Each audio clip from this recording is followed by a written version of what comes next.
All right, so an alternative to using OptionView software that may be a little bit more um, helpful and beneficial to those of you just starting out is OptionNet Explorer. Now, a couple of pieces of information about OptionNet Explorer. Let me zoom this in just a little bit here so you can see the full thing.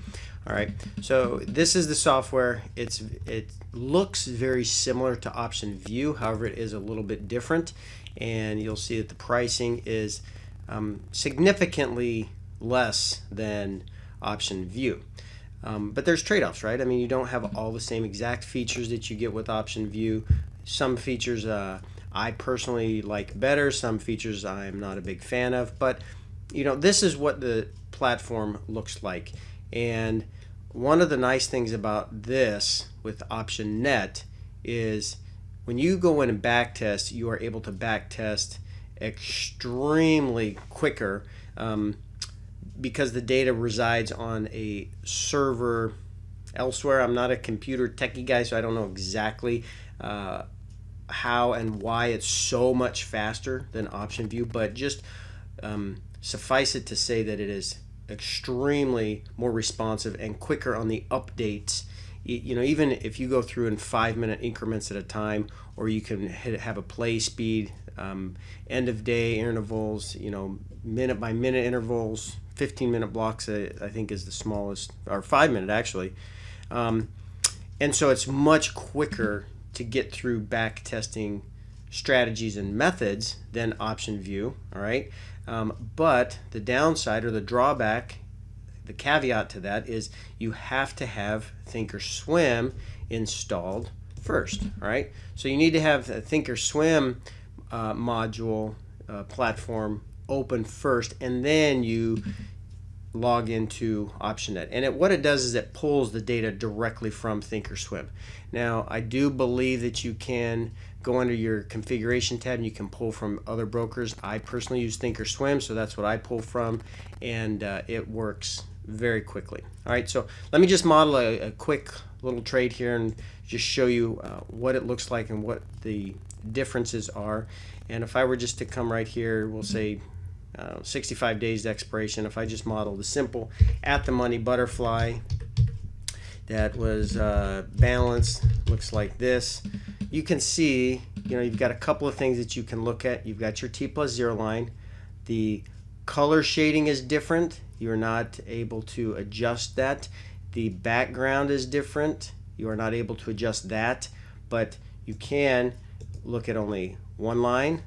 And let's just say that you've committed this trade. Your expiration risk profile is green when you're modeling. All right, look down here, it says model. And then once you commit a trade, you give it a trade name. So we'll just say test butterfly. We'll just hit save. All right, and then it converts it to blue. And as soon as it does that, then it starts showing you some different color changes. Now, let's say that you fast forward a couple of days in time, and you want to make some kind of a subsequent adjustment, let's say, and I wanted to maybe do this. All right, what that does then is now it shows you green, which is your model adjustment, blue is your existing position, green is your new potential position after your adjustment, and then you commit that trade and you hit save, and then you'll see that now it turns to blue.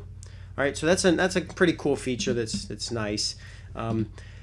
Price chart gives you all these features. You can look at volatility, same as OptionView. You can look at movement analysis. You can look at the volatility skews. You can look at stats and fundamentals. Lots of bells and whistles. You just have to spend time navigating it. But it is another option, pun intended, instead of OptionView.